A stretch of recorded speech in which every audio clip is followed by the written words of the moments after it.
5 முக்கியமான பாயிண்ட்டை சொல்றார் திரு கனகராஜ். அவர் சொல்றது வந்து பொருளாதாரம் வளர்ந்துருக்கு, நகரங்களில் பிரம்மாண்டமான கட்டமைப்பு இந்தியா முழுக்க ஒரே நேரத்தில் நடக்குது, இராணுவம் தளவாடங்களை ஏற்றுமதி செய்யக்கூடிய அளவுக்கு வந்திருக்கும், டிபிடியில் விவசாயிகளுக்கு பலன், வீட்டு கட்டுமானங்கள்லாம் நடந்திருக்கு, நகரங்களுக்கு பெரிய கட்டமைப்பு.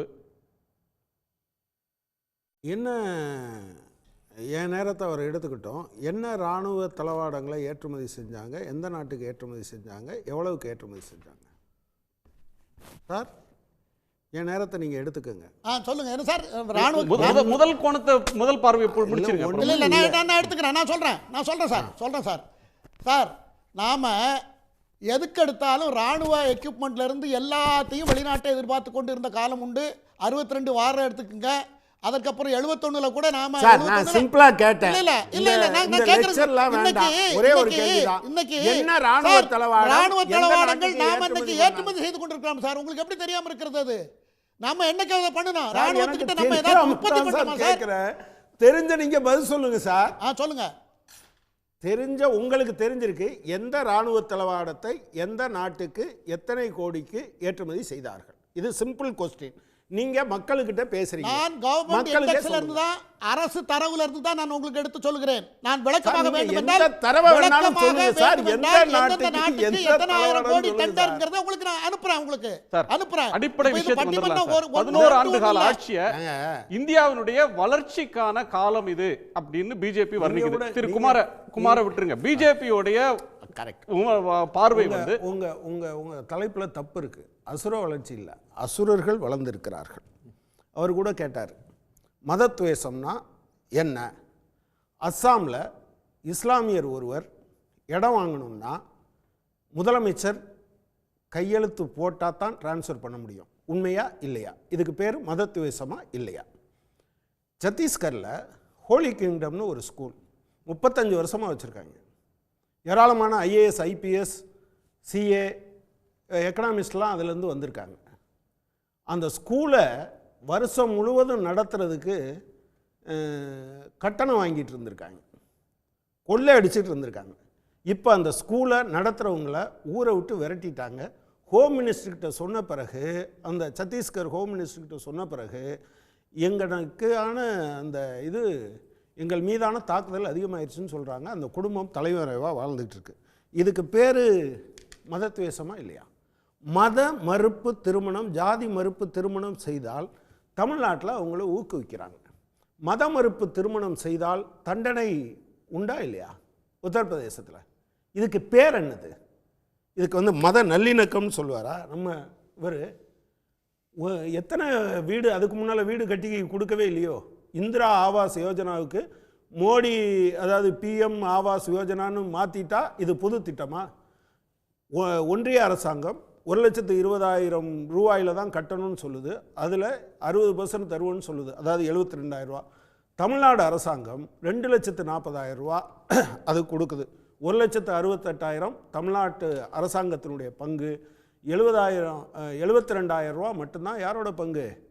சென்ட்ரல் கவர்மெண்ட்டோட பங்கு. இதுக்கு பேர் என்னது? இதுக்கு முன்னாலெலாம் கட்டி கொடுத்துட்டாங்க சார், குடிசை மாற்று வாரிய வீடுகள்னு.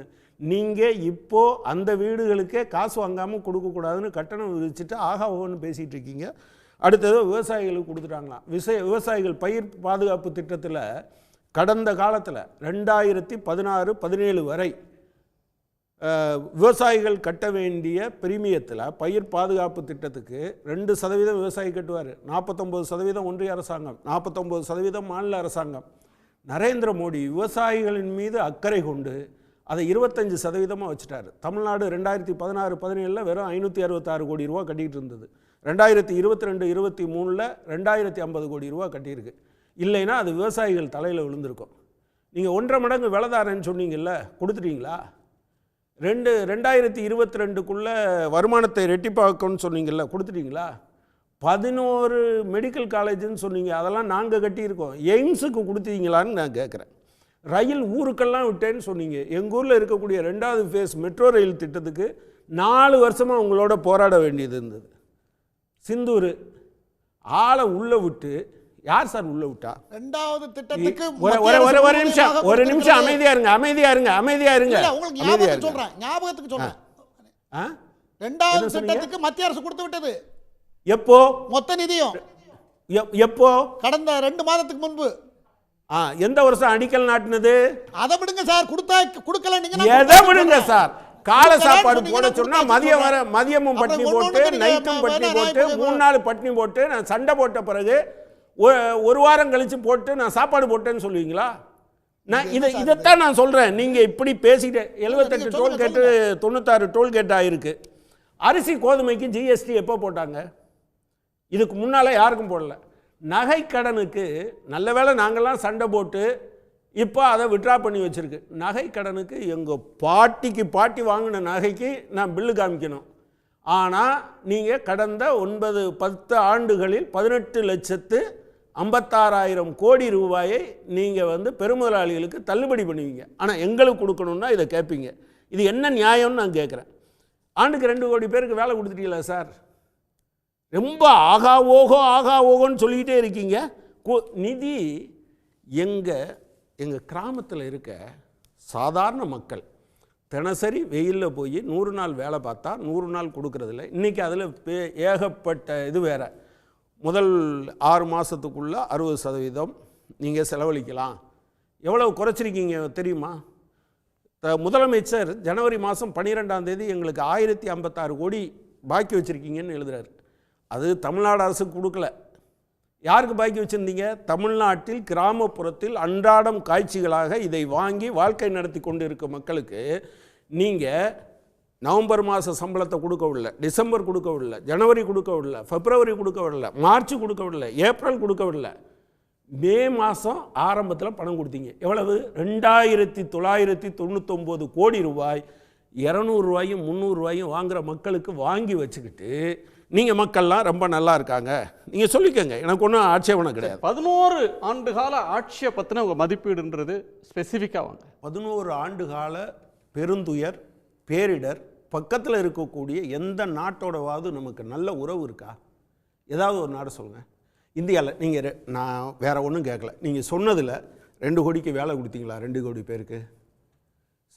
ரயில்வேயில் மட்டும் 3,20,000 பணியிடங்கள் காலியாக இருக்குது.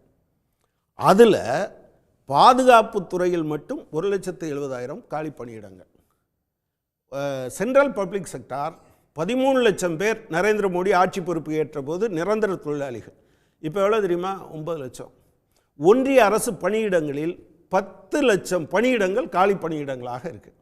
என் நாட்டு இளைஞர்கள் ஐடிஐ படிச்சுட்டு டிப்ளமா படிச்சுட்டு டிகிரி முடிச்சுட்டு இவன் ஸ்விக்கியும் சொமேட்டோவும் நைட்டில் மழையிலையும் பனியிலையும் வெயிலையும் அலைஞ்சிக்கிட்டு இருப்பான்.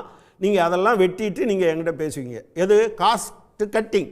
ஆனால் நீங்கள் இன்னொரு பக்கத்தில் என்ன பண்ணுறீங்க? 18,56,000 கோடியை தள்ளுபடி பண்ணுறீங்க. நீங்கள் அடுத்து சுயேட்சை அமைப்புகள் இந்தியாவில் சிபிஐ, ஐடி அல்லது இடி, நீதிமன்றம், இதுக்கு ஒரு மரியாதை இருந்தது. அதையெல்லாம் எப்படி மாற்றி வச்சுருக்கீங்க? நீங்கள் ஏவல் ஆட்களாக மாற்றி வச்சுருக்கீங்க. நீதிமன்றம் சொல்லியிருக்கு. ஒரே பேட்டர்ன் தெரியுது. இந்த இவர் ஜார்க்கண்ட் முதலமைச்சரை கைது பண்ணாங்க. அப்போ ஜாமீன் கொடுக்கும்போது நீதிமன்றம் என்ன கிடைச்சி தெரியுமா? ஏயா ஆதாரத்தை வச்சுக்கிட்டு அரெஸ்ட் பண்ண மாட்டிங்களா? அரெஸ்ட் பண்ணிவிட்டு ஆதாரம் தேடுறீங்களே, அவரை நாங்கள் ஜாமீனில் விடுறோன்னு சொன்னாங்க. என்னத்தை பண்ணியிருக்கீங்க? வழிபாட்டு தலங்கள் பாதுகாப்பு சட்டம் 1991 அதை யாருமே கொஸ்டின் பண்ண முடியாதுன்னு சொன்ன பிறகு எல்லா மசூதிக்கு கீழேயும் கோயிலை தேடிக்கிட்டு அலையிறீங்க. கடவுளை வச்சு கலவரம் பண்ணியிருக்கீங்க. பெட்ரோல் டீசல் விலையை சர்வதேச சந்தையில் கச்சா எண்ணெய் விலை குறைந்தால் குறைன்னு சொன்னீங்கல்ல. இப்போ இந்த ஜனவரியிலேருந்து இது இன்னைக்கு வரை எடுத்துக்கோங்க. எத்தனை டாலர் குறைஞ்சிருக்கு? எத்தனை ரூபா பெட்ரோலுக்கு டீசலுக்கு கேஸுக்கு குறைச்சிருக்கு சொல்லுங்க. ஓகே. இப்படி நீங்கள் எதை எடுத்தாலும் சரி கட்சிகளை உடைச்சிருக்கீங்க, பொது சொத்துக்களை தனியாருக்கு வித்திருக்கீங்க. எனவே இந்தியாவின் பெருங்கேடு பேரிடர் இந்த 11 ஆண்டு கால பாஜக ஆட்சி, மோடி தலைமையிலான ஆட்சி. உடனுக்குடன் செய்திகளை தெரிந்து கொள்ள சன் நியூஸ் பெல் ஐகானை கிளிக் பண்ணுங்க.